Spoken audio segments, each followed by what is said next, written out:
আসসালামু আলাইকুম সুপ্রিয় দর্শক, আশা করি সবাই ভালো আছেন।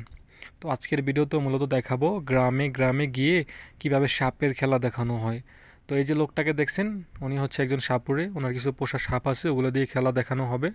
তো খেলাটা মূলত একটা উদ্দেশ্য, ওনার মূলত উদ্দেশ্য হচ্ছে তাবিজ বিক্রি করা।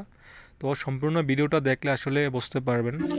এখানে অনেক সুন্দর সুন্দর কথা বলতেছিল যেগুলো মানুষকে আসলে পটানোর মতো। তো এগুলো বলে মূলত এরা তাবিজ বিক্রি করে। যাই হোক, এটাও একটা পেশা, এদের তাদের ঐতিহ্য একটা পেশা। তাদের বাবা দাদা সবাই মূলত এই কাজটাই করে থাকে, কিছু পোষা সাপ পালন করে, পেলে ওগুলো দিয়ে আর কি গ্রামে গ্রামে গিয়ে সাপ খেলা দেয়। যাই হোক, যার যার পেশা, সবারই একটা নির্দিষ্ট পেশা থাকে। তো আশা করি সম্পূর্ণ ভিডিওটা দেখবেন। ভিডিওর শেষে আসলে দেখতে পারবেন কীভাবে তারা কথা বলে তাবিজ বিক্রি করে খেলার দেখানোর মাধ্যমে। তো আশা করি সম্পূর্ণ ভিডিওটা দেখবেন, ভিডিওটার সাথে থাকবেন, আর চ্যানেলটা অবশ্যই সাবস্ক্রাইব করে রাখবেন। যারা নতুন ভিডিওটা ক্লিক করছেন অবশ্যই চ্যানেলটা সাবস্ক্রাইব করে রাখবেন। সাপ দেখলে বললাম পেট ভরে না, মনের আনন্দ, চোখের আনন্দ। আর আপনারা যদি পারেন ওই গাছটাকে তুলে এনে, বেজির গাছ, সাপে কামড় দেয় না মানুষকে, ওই গাছটা তুলে এনে বাড়িতে রেখে দিন। সাপ ইঁদুর ব্যাং, সাপ ইঁদুর ব্যাং কয়টা জীবনে তোদের ঘরে উঠবে না। গরুর গলায় বেঁধে দিবি, গরুর উপর সাপে যাবে না। এই তোর মাথাটা একটু বাইক কর, ওইদিকে যাবেন, ওইদিকে যাবে না। এটা গরুর ঠেঙে পেঁচ মেরে গরুর দুধ চুরি করে খায়। আমারও মা আছে, 5 ওয়াক্ত নামাজ পড়ে তালিম করে। আমি মুসলমানের ছেলে, আমরা বাইর দেন আমাকে বাড়িতে সাবার। কাকা বসবেন না, তোকে একটু বুঝতে পারছি আমি, তোকে একটু সাপটা দেখাই দেয়। আর গাছের কি গুণ নাই? ওই গাছটা কোনো বাইদার ওই গাছটা কোনো বাইদার কাছ থেকে টাকা দিয়ে পয়সা দিয়ে কিনবি না, তাহলে কাজ হবে না। ওই গাছটা ফরজের নামাজ পড়ে আলহামদুলিল্লাহ সূরা কুলুফাল্লাহ সূরা বলে ওই গাছটা টান দিয়ে তুলে এনে, আপনাদের বাড়িতে যে গরু আছে না, গরুর দুধ খায় না সাপে, ওই গাছটা টান দিয়ে গরুর গলায় বেঁধে দিয়ে, জীবনে গরুর দুধ সাপে খাবে না। সবাই বল আলহামদুলিল্লাহ। সাপটাকে দূর থেকে দেখিস না, তোদের আমি এক নজর দেখিয়ে চলে যাব। সবাই একবার বলেন বিসমিল্লাহ। এই দাগের বাইরে সাপটা যাবে না। সাপুরিয়া বলি কি ঘৃণা করেন? আমার মুসলমান কাকা, আমাদের পেশা। আমার বাপ দাদার আগে নদী দিয়ে চলতো, দেখেন নাই? এই দেখ, তোরা একটু দেখতে চাইছিস, দেখিয়ে দিই। সবাই আগিয়ে দাগের কাছে, এই একটু আগিয়ে বিসমিল্লাহ বলে, এই মাথাটা বাইক কর, আগিয়ে আয়, মরবি না। এর জন্য বড় বড় সাপ আছে, কব্বরে নাই। তখন বললাম পালাবার জায়গা নাই। সবাই কি এখানে মুসলমান?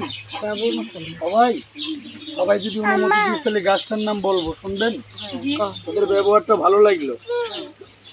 যে সাপের মাথাটা ফুল হয়েছে ওই সবটাও তোদের দেখিয়ে দিয়ে চলে যায়। এই দেখ, আয় তোরা সাপটা দেখে যা। এক নজর দেখাবো। কয় নজর? হাতের বাঁধনটা কেউ রাখবি না, হাতের বাঁধনটা ছেড়ে দে, হাতের বাঁধনটা কেউ রাখিস না। হ্যাঁ, টিটকারি করিস না। আমরা বললাম ভালো জানি খারাপও জানি, কিন্তু আমার মা বলছে তুই কারো ক্ষতি করিস না। এই যে সাপটা দেখ, এই তোর মাথার একটু বাই কর। গাছটার নাম আপনারা শুনবেন? সবাই অনুমতি দিলে গাছটার নাম বলবো, শুনবেন? আমার ভাষা শুনে রাগ করতেছেন? গাছটা তোর বাড়িতেও আছে। ওই আমাদের দিনের নবী দাড়িতে মেখে মেরাজে গেছিল, হাতে দিলে হাতটা লাল হয়। আমরা বলি মেহেন্দি গাছ, আপনারা কি গাছ বলেন মা? ওই মেহেন্দি গাছের শিকড় নিবেন, ওই যে মাটির নিচে একটা শিকড় হয়, আমরা শিকড় বলি। আপনারা কি বলেন? ওই মেহেন্দি গাছের শিকড়টা ব্যবহার করবেন। এই বন্যে সারা জীবন পাতা ব্যবহার করছেন, এই যে মাটির নিচে যে শিকড় হয় ওটা ব্যবহার করছিলেন। সবাই নিবেন না। যারা বলেন সামি আল্লাহ হুলিমান হামিদা, ওই বাইকটা নিয়ে আসলি কোমর ব্যথার জন্য সিঙ্গা লাগায় না? ওই 2 কেজি চাউল দিয়ে কালো একটা মুরগি দিয়ে নতুন একটা সাজি দিয়ে, কয় না? এই কাজ করিস না আপা। এই বাচ্চা দ্বারা তোদের এই পানিতে একটা মাছ আছে যে কাঁটা দিলে ব্যথা করে, আমরা বলি শিঙি মাছ। আপনারা কি মাছ বলেন? ওই শিঙি মাছের কাঁটা দিয়ে ওই গাছ থেকে তুলে এনে কোমরে বেঁধে রাখি, আটকায় রাখ। যখন সাপ বাই করবো তখন ভিডিও করবি। তোর কোমর ব্যথা, হেঁটু ব্যথা জীবনে থাকবে না। সবাই বল আলহামদুলিল্লাহ। ভিডিওটা আটকায় রাখ, যখন সাপ বাই করবো তখন ভিডিও করবি। আচ্ছা, শিঙি মাছের কাঁটা কি আপনারা কোমরে বাঁধছিলেন কোনো সময়? একবার বেঁধেই দেখিস, কাঁটা দিলে ব্যথা করে না? ওই গাছের সাথে বাঁধবি। সাপটা দেখিয়ে দিই, ডাইন পাটাকেও লড়াবেন না। কোন পা? কথাই তো কয়নি, ডাইন পাটাকেও লড়াইস না। আর ছোট বাচ্চাদের বলে দিয়েন যাতে পাখির বাসায় কেউ হাত না দেয়। পাখির বাসা বুঝেন না? এই দেখ, আর আপনারা কোন সেটা কি সাপ না? কথা বলেন। এটা যদি মানুষকে কামড় দেয়, মানুষ বাঁচবে না। আপনারা কোন সাপ মানুষের শত্রু বলেন না? সাপ মানুষের শত্রু না মা। এই সাপের 3 বড় শত্রু এই যুগের মানুষ। রাগ করলেন? এমনও কিছু মানুষ আছে নিচ দিয়ে গাছ কেটে ওপর দিয়ে পানি ঢালে। এই কথা শোন, এমনও কিছু লোক আছে মুখে মধু অন্তরে করবে। তোর ছেলে বিদেশ থাকে, এই তোর পাশে বসে ভাত খাবে, একটা সাপুরিয়ার কাছ থেকে তাবিজ গাড়বে তোর বাড়িতে নিশিরাই দিবে। এই তোর বাড়ি অশান্তি ঢুকিয়ে দেবে, তোর মেয়ের বিয়ে নষ্ট করবে, তোর বিদেশে তোর ছেলে দেখবি অশান্তিতে ঘোরাফেরা করতেছে। মানুষের মানুষকে বান মারে না, এরকম হারামজাদা কি নাই? রাত্রে একটা পোকা জ্বলে, কেউ চিনেন? ওই জোনাকি পোকার আলু নিবি আঙ্কেল। তুমি যাও না। ওই যে মানুষের চোখে লজ্জা নেই, গাছটার চোখে লজ্জা। আমরা বলি লজ্জাপতি আপা, আপনারা সাপ দেখছো? সাপকো লজ্জাপতি, জোনাকি পোকা, মেহেন্দি গাছ কয়টা? তিনটা। এই আলহামদুলিল্লাহ বলে ফরজের নামাজ পড়ি, একটা তাবিজে করে ওই গাছ তিনটা জিনিস তোর কোমরে বেঁধে রাখি। সাপ শত্রু গলার মালা বানিয়ে রাখছি, মানুষ শত্রু পায়ের জুতা হয়ে থাকবে। সবাই বলে আলহামদুলিল্লাহ। কথা কইস, আল্লাহ জবান দিয়েছে। সাপটা কি দেখা হয়েছে সবার? জি কাউকে কি খারাপ বলছি আম্মা? না আমারও মা আছে 5 ওয়াক্ত নামাজ পড়ে তালিম করে। আমি সাপ ধরি বলে আমাকে ভিখারি ভাবিস না। না আমাদের বেদে পাড়ায় সকালবেলা সাপের বাজার লাগে, এটা আমাদের কর্ম। ডিসকভার চ্যানেলে দেখেন না সাপ বেচা কিনা হয়। কিন্তু এই কথাগুলো ওই পাশে বলো না, থাপা দিয়ে আমার হাত ধরছে, আমি ভয় পাইছি। একটা অচিনালে হাত ধরলে কি ভয় লাগবে না মা? আমি বললাম হাত ধরলেন কেন? এই তোর মতন সাপুরিয়া দেখি নাই। তুই যে 2টা গাছের নাম বলছো, আমাদের এলাকায় মেহেন্দি গাছ আছে আর লজ্জাপতি গাছ তো 2 প্রকার হয়, একটা হয় লাল, একটা হয় সাদা। ওই আমাদের এলাকায় লালটা আছে, সাদাটা নাই। তুমি সাপ ধরছো, এই তোমার কাছে গাছ আছে, তুমি সাপুরিয়া, তোমার গাছটা আমাকে দিয়ে যাও। এই তোমাকে 10টা টাকা দেবো, তোমার সাপে খাবে। আচ্ছা সবাই বলেন এটা কি সাপ না? কথা কয় না কেন? এই সাপটা গেলের বুকে নিয়ে গেলাম, টাকার কথা বলো না, তাকে আমি দেই নাই। ওই যে রাস্তার পরে একটা মসজিদ আছে না বাবা, এই দাঁড়া, ওই গ্রামে মসজিদ আছে, এই গ্রামে নাই। এই শুক্রবারে কত বাবারা নামাজ পড়তে যায় না? এই যে ফুলালা সাপটা দেখে যাইছে, সবাই বলেন বিসমিল্লাহ। ওই শুক্রবারে কথা শোন, ওই মসজিদে 5টা টাকা কেউ দিতে পারবি? কথা কোন? তাহলে তোদের আমি গাছটা দিয়ে যাব, সবাই বল আলহামদুলিল্লাহ। সাপটা কি দেখা হয়েছে? রাগ করলেন?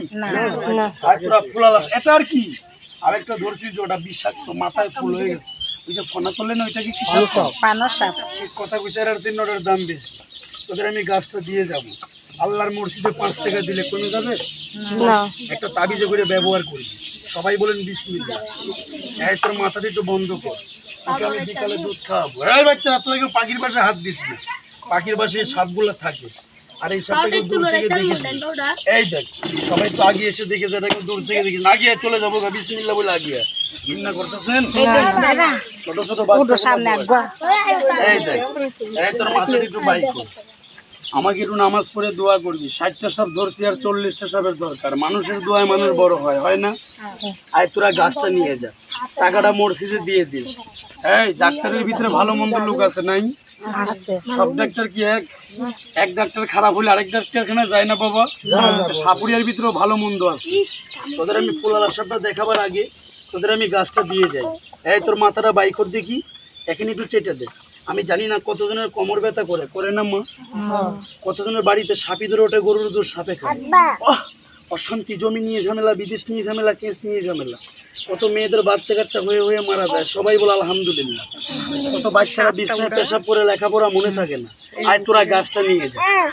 এই সবাই বলেন গাছের কি গুণ নাই বাবা? আগে কোনো ডাক্তার ছিল বাবা? এই যে ডাইন পটা লড়াইছিল, একটা যদি 5 টাকা হয় তাহলে দুটো কত হবে?